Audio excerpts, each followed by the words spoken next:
De la mano de Sebastián Senegas, responsable de Edmond de Rothschild AM para España e Italia. Muy buenas tardes. Muy buenas tardes, ¿qué tal? Bueno, cuéntanos, ¿cómo veis desde Edmond actualmente el contexto de mercado? Estamos en una semana en la que seguimos muy pendientes de resultados empresariales. También hemos mirado a los bancos centrales. ¿Cuál es vuestro análisis del momento actual?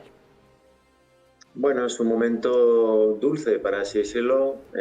Tenemos mercados, la verdad es que casi eufóricos desde casi abril, ¿no?, de 2020. Hay unas incertidumbres, evidentemente, en el mercado, pero es verdad que los resultados de las empresas en general, hablando de estos, son alentadores, tanto en Estados Unidos como en Europa. No se espera seguramente mucho más buenas noticias en cuanto al crecimiento económico que vamos a tener, ya que vamos a salir poco a poco de esta crisis sanitaria gracias a la vacunación.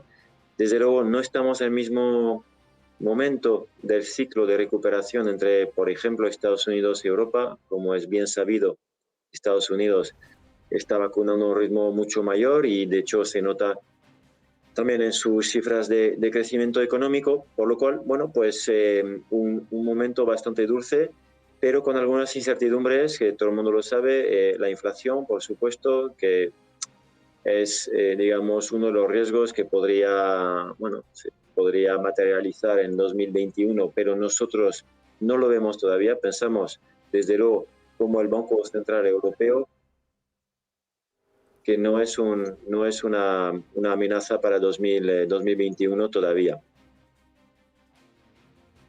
Este contexto de mercado, como decíamos, Sebastián, estamos muy pendientes, ¿no?, desde la semana pasada de los resultados empresariales. Hemos conocido ya, bueno, pues las cuentas de varios de los grandes nombres, por ejemplo, del sector financiero en Estados Unidos. Estamos conociendo también resultados de automovilísticas esta semana, por ejemplo, en Europa, algunos tecnológicos, como es el caso de Intel hoy. Bueno, en definitiva, también esta semana hemos puesto un poco de luz sobre el sector consumo, con cifras como las de Danone o Nestlé, pero bueno, todavía nos quedan muchas cuentas por conocer, sobre todo al menos en el caso de España. A priori, de lo que estamos conociendo hasta ahora de estos sectores que ya nos están presentando sus cuentas del primer trimestre, ¿cuál es vuestra valoración, cuál es vuestra opinión de cómo está avanzando la temporada de resultados? No, la verdad es que está avanzando bien en términos generales, está avanzando incluso en algunos casos mejor de lo que pensábamos. Y si hablamos de lujo, por ejemplo, Louis Vuitton o L'Oréal, la verdad es que lo han hecho muy bien. También el crecimiento, en este caso el crecimiento asiático, ayuda muchísimo, eso es cierto. Los bancos en general están teniendo resultados también bastante buenos, lo hemos visto con JP Morgan, por ejemplo, y con otros. En general, las noticias son más positivas, digamos, que negativas, y lo vemos con un buen ojo. Es verdad también que hay que tomar en cuenta, evidentemente, lo que se llama el efecto base, ¿no?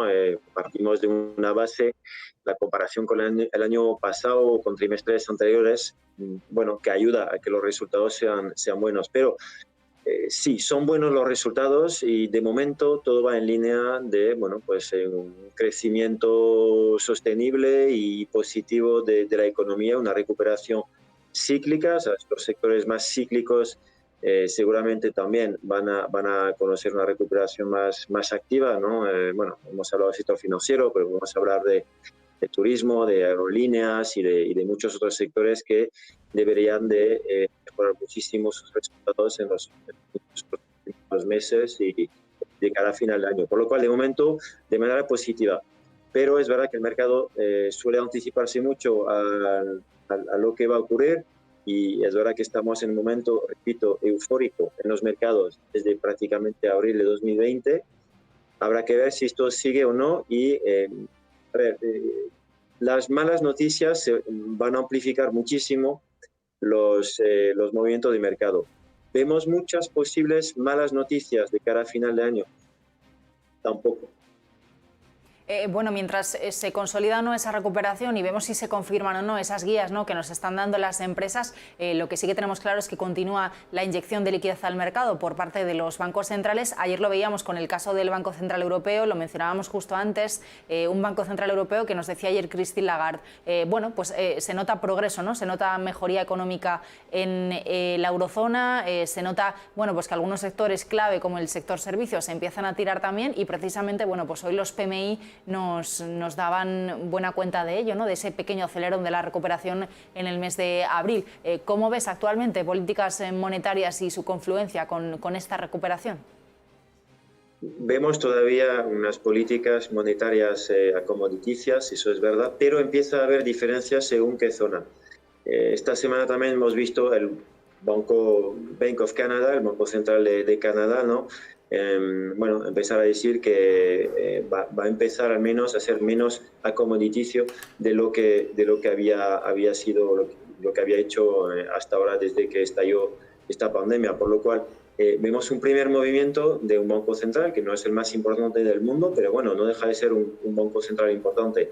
También Christine Lagarde dijo justamente que si miramos a Estados Unidos, si miramos a la Fed, si miramos a Europa y al Banco Central Europeo, no estamos claramente en el mismo momento. Estados Unidos está con un crecimiento muy acelerado, una recuperación muy fuerte, y las últimas cifras, que sea de desempleo o muchas otras, lo están demostrando. En cambio, Europa, si bien se está acelerando, es verdad que estamos todavía un paso atrás, por lo cual el discurso de Lagarde ha sido claramente de que va a seguir con su política monetaria, va a seguir comprando y va a seguir acelerando la compra hasta finales de trimestre como mínimo. Y bueno, pues ahí por parte del Banco Central Europeo no vemos ningún cambio. Y también dijo que la inflación, si bien es verdad que esperamos que suba un poquito, no la ve Christine Lagarde como un problema a medio plazo, ¿no? Hasta 2023. En cambio, en Estados Unidos todavía no hay tapering, como se dice, no han puesto fin a esta política tampoco, pero creemos que va a llegar antes en todos casos. Así que empezamos a ver unas diferencias entre los bancos centrales, aunque todavía seguimos en modo acomoditicio. En este contexto de mercado, con todos estos elementos encima de la mesa, ¿cuáles son vuestras apuestas de inversión? ¿Qué oportunidades veis?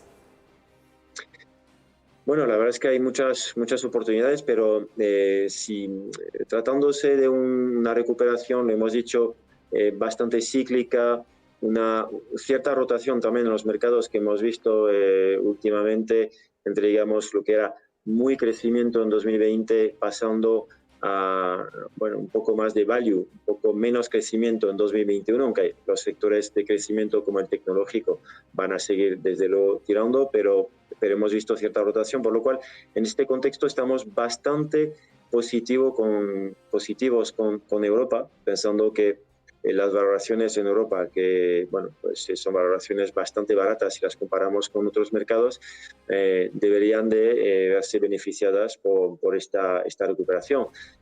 Luego, lo que vemos también son claramente las temáticas de cara a futuro que ha acelerado la COVID-19, como puede ser el uso tecnológico, el Big Data en este caso, el uso de Big Data que se ha acelerado muchísimo con la crisis de la COVID y que va a seguir siendo así. Y luego el último tema sería, y lo hemos visto esta semana con los discursos de la cumbre sobre el clima, ¿no? Y los discursos de Biden y de otros, la inversión socialmente responsable, esta mega tendencia que empezaba a ser una tendencia antes de la COVID-19, pues yo creo que esto también se está acelerando. Así que Europa, Big Data como mega tendencia e inversión socialmente responsable.